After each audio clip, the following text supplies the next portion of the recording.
Okay, I want you to think back about kite. When I put the quadrilaterals chart up there, kite was its own family. It had its own properties. What I'd like for you to do is get this paper, kite, and plot the 4 points, and then calculate the distance, the slope, all that stuff, and then unpause this video to show what the answers are and what the properties of kites are.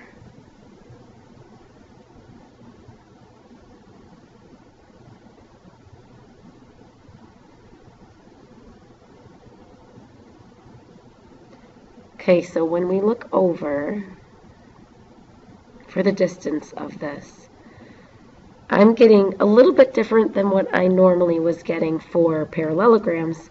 These two were always matching for parallelograms, and so were these. Unless it was a square and a rhombus where they were all matching. This is a little different. It's 2 in a row that are equal to each other.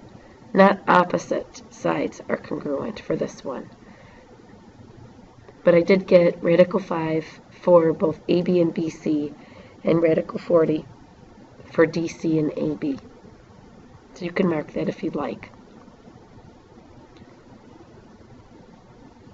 For the slopes, 1/2 slope and -1/2 slope for those top 2 lines, and 3 and -3 for the other 2.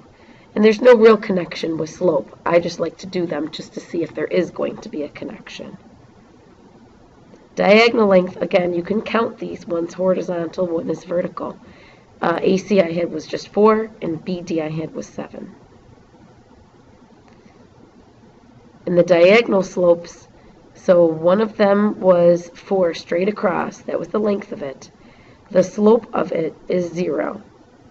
It's rising nothing and running 4. And if you type that in a calculator, out will spit out 0. For BD, it's undefined because it's running up and down.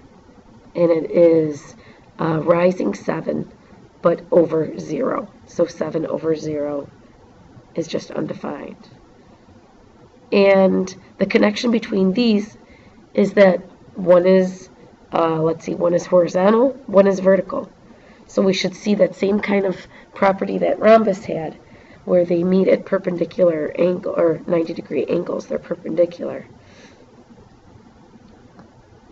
Now the midpoints, I got different midpoints for them. And notice for parallelogram, Papa Parallelogram had a lot of the same qualities, or passed down all of his qualities to his children, rectangle and rhombus, and then they had a baby called square, and inherited everything. So for kites, it's part of its own ball game because it doesn't have that diagonal midpoint that usually worked out to the same exact point when we were doing parallelograms. It's another one of the reasons why kite is part of its own family. This is not something that would normally be tested on, so if you look on the back of the sheet, it's blank, because I don't want it to be something where we really need to dedicate a lot of time on it. But at the same time, a lot of people didn't believe me that that's really called a kite in geometry. And some of its properties are, it does have 2 sides congruent, but notice I didn't put opposite sides congruent. It does have perpendicular diagonals. The one diagonal bisects the other, but not both. If you notice at the top here, one of the diagonals, this diagonal, is cut in half by that diagonal, but that diagonal is not cut in half by that diagonal. And now this is ringing a bell too. When we were talking about rhombus, I know a lot of people wanted to just do perpendicular diagonals to show it's a rhombus, but I said just focus on slope or distance, and I said, slope doesn't really tell us anything. It's the distance that I wanted to see. Now I'm happy that I stressed that, because kites also have perpendicular diagonals, and that doesn't prove really anything then. Doesn't prove that it's really a rhombus, because it could be a kite, and it's part of a whole different family. So for rhombus, we have to stick with proving it with the 4 sides being congruent.